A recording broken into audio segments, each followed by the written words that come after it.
Hey everybody, welcome to the Wendy Sashimi YouTube, where I keep it raw and real. As you can see, it's winter in the Bay Area, Cali. I'm trying to get my tan on. Rough life, rough life. So, if you follow me on Instagram, TikTok, here, you've seen my shorts. I started a series called Trying to Find My Wife. And I truly am on this path, but I feel like lately the universe has been telling me to focus more on myself. I feel like I've been focusing on myself a lot the past few years. I mean, I've dated here and there, but anyway.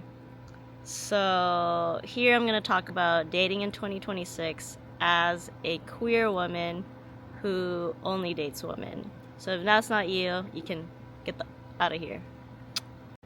One of the reasons why I started making content was because I wanted to see more queer, sapphic, woman-to-woman content. Woman dating women. I didn't see enough of that growing up. I'm a millennial, 36, had to learn everything the hard way or from that toxic ass show, The L Word. Love the show, representation, but there was a lot of toxic shit on there. And also, I noticed there are a lot more haters on YouTube than any other platform, which is wild to me, because it's 2026. If you're homophobic, you're stupid. Like, how do you waste time hating other people by who they love, or, like, it doesn't make sense to me. And maybe because I'm from this Bay Area bubble, but it really doesn't make sense to hate on other people because of who they love. That's stupid as fuck. So if you're homophobic and you're gonna leave some stupid ass comment, fuck you. And you're dumb. Anyway, everyone else, love you. So, dating in 2026. I mean, the year just started, but the universe has brought me some people who I feel like they're not gonna watch this anyway, and if I'm gonna keep it raw and real, I'm gonna go in. So, you ready for the tea? So a bit about me, I'm not on dating apps. They used to serve me in my 20s, early 30s. Actually, to be honest, when I got to my 30s, I feel like it didn't really serve me, and maybe because my standards are higher. I mean, there are good people on the apps, don't get me wrong, but for me, I've just noticed there's a lot of fickle people, and I don't know, I think the vibe is just not matching what I'm looking for in a more meaningful relationship. Like, I'm trying to look for my wife, someone who sees me having a meaningful connection, a deeper connection. I'm no longer, and nothing wrong with just hooking up, but I want to have sex with someone I truly care about and who cares about me. So yeah, that's where I'm at with dating. I'm not on dating apps. I much prefer meeting someone in person, IRL, and you're most likely to meet a partner who's meant for you long term if you meet them at places you usually go to, doing hobbies that you do, that you have some shared interests. I mean, some opposites do attract, and it works for some people, but for me at this stage in life, and I have met the three prospects that I'm going to talk about are actually someone I've met through a mutual friend, and we like to go dancing, and then two, someone I met doing yoga, because I do yoga three to four times a week, and someone else who I'm tapping into the creative space with, so I do believe that you can meet people in real life. Just get out there. Okay, so Trying to Find My Wife series. It was a 30-day series where I tried to find my wife for 30 days. But it became more of a reflective daily vlog, which was good for me to reflect back on myself and be clear on what I'm looking for. and to know myself better too. I'm actually very self-aware. I've had over 10 years of therapy. I'm very self-aware, but I think in dating, I have a lot of blind spots because I'll see red flags and run to them. As one of my friends said, Katie, she said, you turn red flags into red hearts. So I'm trying to be better. All right, let's get to the juice. So there's probably like 3 women I'm interested in, but I can't date them because they're all in certain situations where I can't, and it's wild to say. Maybe it's a slow burn, I don't know. Y'all tell me in the comments below. So the first one, and once again, I don't think they watch my YouTube. So the first one, met her in Seattle. We actually have a mutual friend, a very good friend. She's going through a whole thing. She just broke up with her ex of a long time, and you know, initially I think it's just a hookup, but I think I have to be honest with myself that I'm a huge simp. I'm mad simping. Like, this person is gorgeous. Like, honestly, one of the most gorgeous, beautiful women I've ever met. I actually don't know her that well, but I'd love to get to know her. And maybe I feel like I do because of our mutual friend. I think with this person, she seems like she could be a great candidate in the future, but honestly, this person needs space. Probably a lot of space as they process the things that they're going through.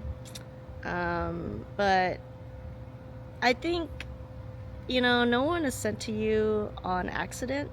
Everyone is sent to you on purpose. And for me, especially with dating, I've had so many people sent to me, and I think sometimes they're a test. Like, this person is very emotionally unavailable, and I tend to attract people who are emotionally unavailable. What does that say about me? I'm possibly emotionally unavailable.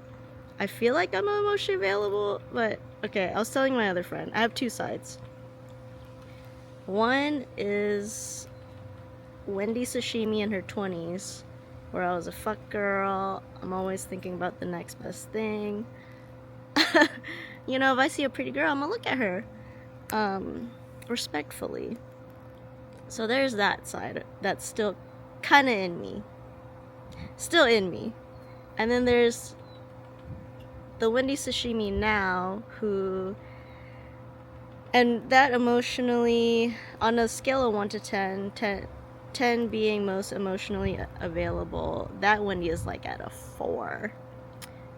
And then you have the Wendy now that you see, the mid-30s Wendy, who is a bit more mature, knows when to slow down, and is looking for a more meaningful, deeper connection. So that Wendy emotional availability, I would say, is an 8.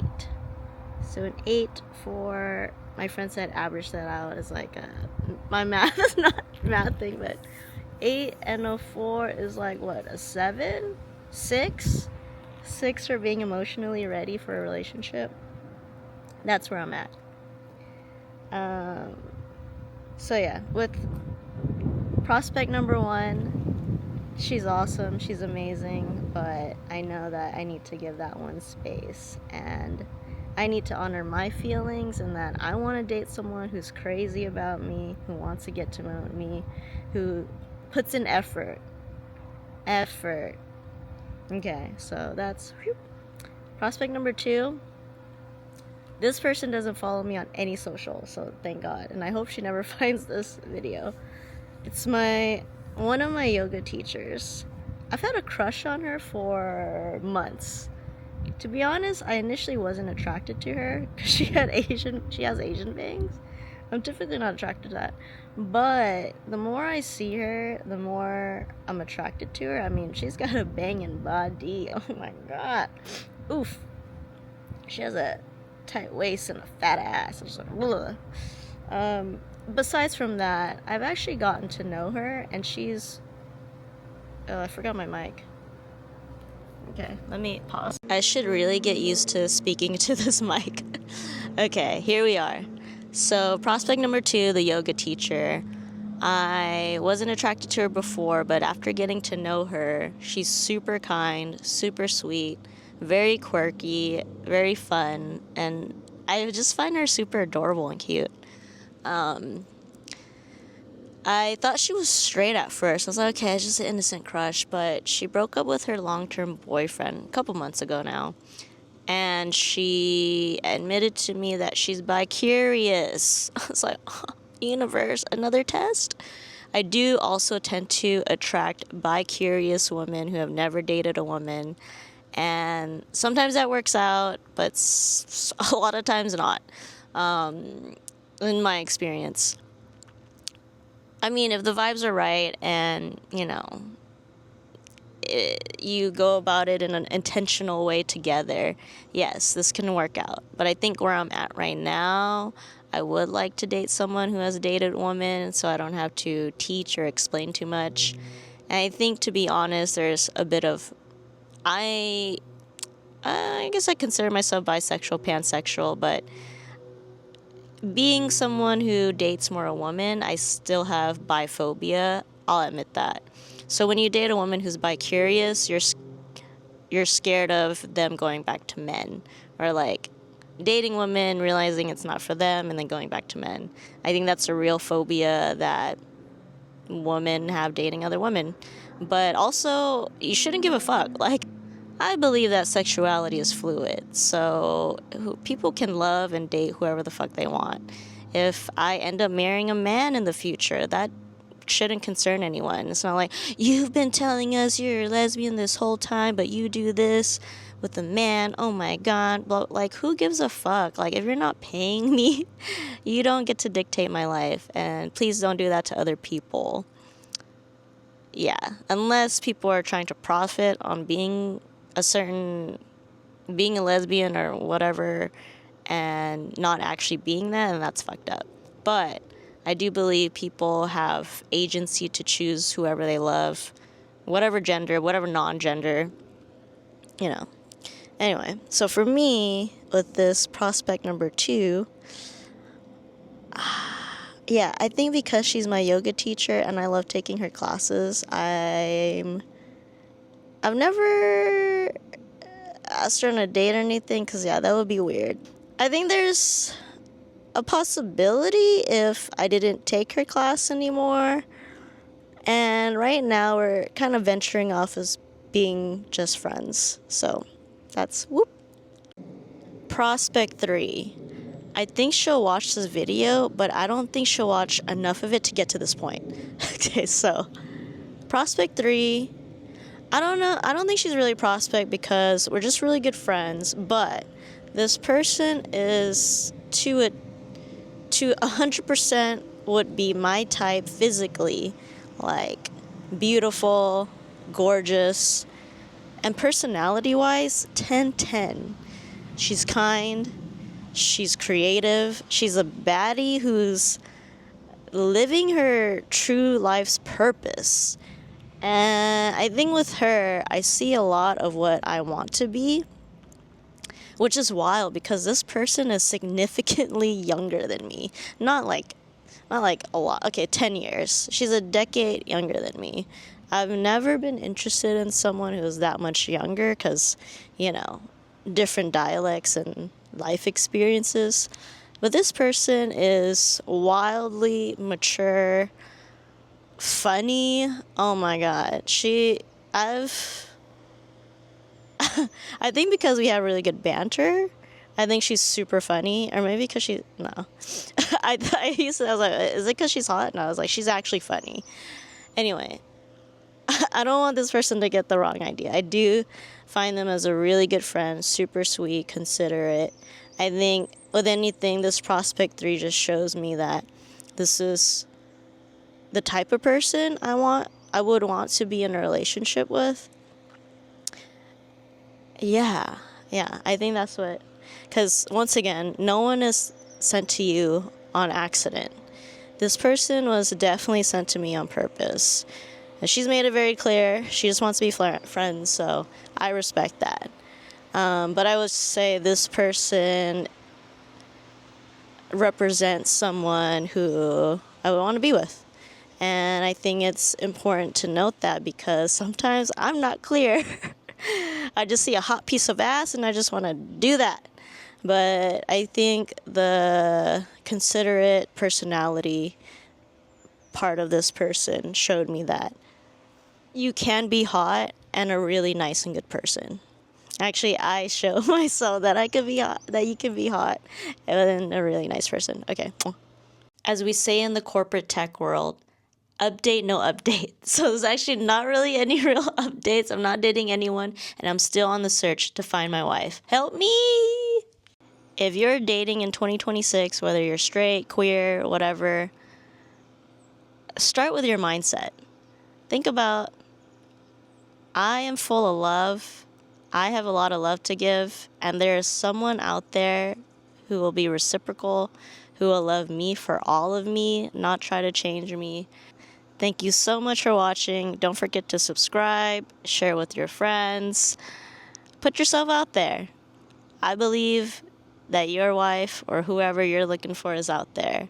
So if you feel like no one believes in you, I believe in you. Thank you for watching. Peace, easies. Wendy Sashimi.